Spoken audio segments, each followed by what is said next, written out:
और चुनावी तारीखों को लेकर के एक बड़ी चर्चा चल रही है। हमारे साथ बीजेपी के प्रवक्ता के शर्मा साहब हैं।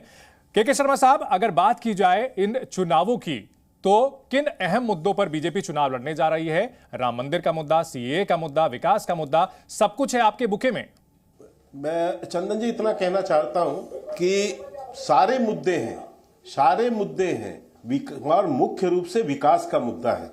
मैं आपको अभी ये अजीज खान साहब और विपक्ष हम पर जो आरोप लगाता है, अब मैं उसकी 1 2 4 ही पॉइंट आपको बताता हूं। आज जो है 99% मोबाइल 2014 से पहले बाहर से, विदेश से यहां पर आता था। आज 99% मोबाइल भारत में ही मैन्युफैक्चर हो रहे हैं।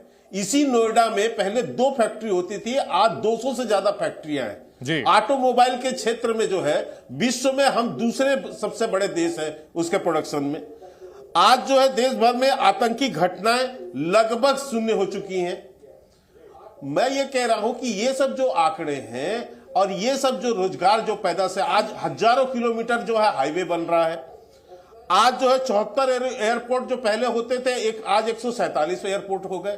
तो क्या ये बिना रोजगार दिए सब बन गए हैं क्या? जी, जनता इस बात को समझती है और विपक्ष के इस जो है कुतर्कों को भी समझती है। ठीक है। आज इतने एयरपोर्ट, हॉस्पिटल, एम्स बन रहे हैं, इसमें रोजगार नहीं मिल रहा। ठीक है, शर्मा जी हमारे साथ अजीज खान साहब भी हैं। खान साहब, अगर बात की जाए बीजेपी की ओर से ये कहा जाता है, चंदन जी एक बात कह के समाप्त करता हूं। एक बात कह के मात्र समाप्त कर रहा हूं कि विपक्ष जो आप मंदिर मस्जिद का मुद्दा कहते हैं, मंदिर मस्जिद का मुद्दा हम नहीं उठाते। हमने कहा था स्वामी प्रसाद मौर्य को कि जाओ रामचरितमानस को फाड़ो, आग लगाओ। यह कृत करने के लिए किसने आह्वान किया? ठीक है, क्या कार्रवाई किया स्वामी प्रसाद मौर्य पर? हमने कहा था मुलायम सिंह की सरकार में जो है निहत्याकार सेवकों को गोली मारवाओ। ठीक है, तो ये जो कुकर्म इनका है, जो इनका पाप है, वो तो सामने आएगा ना। ठीक है, चलिए भावनात्मक मुद्दे नहीं देगी क्या? भावनात्मक मुद्दे बीजेपी बेहतर तरीके से उठाती है। अजीज खान साहब, आप ये लगता है आरोप आप लोगों पर कि मुद्दे उठाते तो जरूर हैं, लेकिन बीजेपी आंकड़ों के साथ आ जाती है कि 10 साल में हमने इतने चुनाव जीते, हमने इतने घर दिए, इतने हाईवे बनाए, उन सब का जवाब नहीं दे पाते आप लोग।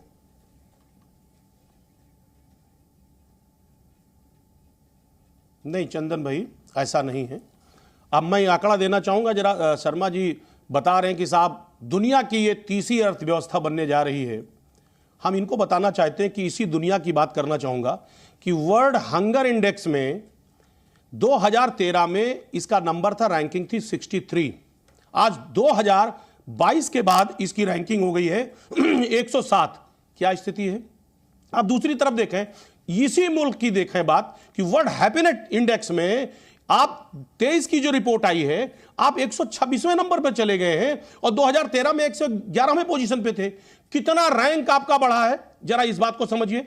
मैं इनको बताना चाहूंगा आंकड़े के मुताबिक यही कृषि विकास दर है। 2013 में जो कृषि विकास दर था वो था 3 था कृषि विकास दर, उस वक्त था 5.1 और आज कृषि विकास दर है 3.4%। क्या हो पोजीशन हो गई, घट गया। यानी आप कृषि को भी मैनेज नहीं कर पाए, उसका भी विकास मैनेज नहीं हुआ।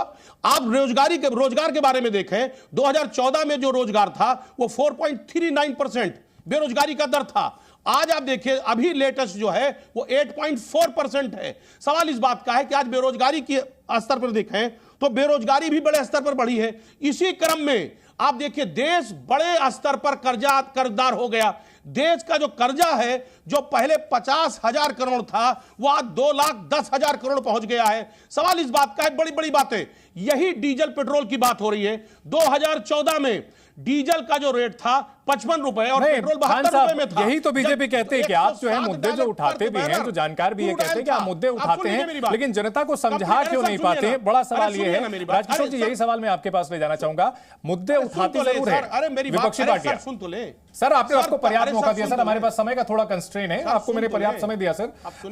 जी राजकिशोर जी, मुद्दे उठाते जरूर हैं लेकिन जनता को समझा नहीं पाते, ऐसा क्यों होता है?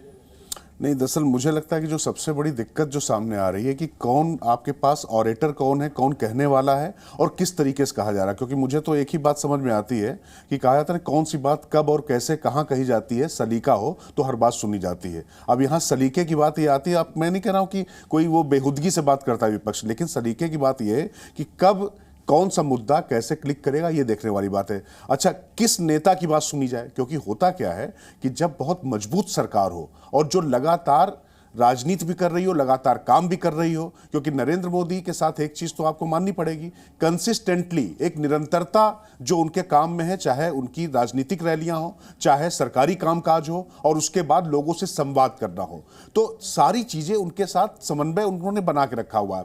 विपक्ष के साथ सबसे बड़ी समस्या आ जाती, कभी वो राफेल पे आएंगे, कभी किसी मुद्दे पर आएंगे, कभी व्यक्तिगत हमला कर देंगे, और ये जो आंकड़ों की बात होती, आंकड़े क्या होते हैं कि कई बार बहुत वर्बोज हो जाते हैं, वो आपको बोर करते हैं। दरअसल जब तक आम आदमी को आप उसकी भाषा में समझा ना पाए, तब तक ये बात नहीं बनेगी। क्योंकि अगर आप 370 राम मंदिर बीजेपी की तरफ से कहा जाता है कि ये हम जो कहते हैं वो करते हैं, लेकिन रोजगार और आप सभी को मैं शुक्रिया अदा करना चाहूंगा इस बड़ी खबर पर हमारे साथ जुड़ने के लिए। जी न्यूज़।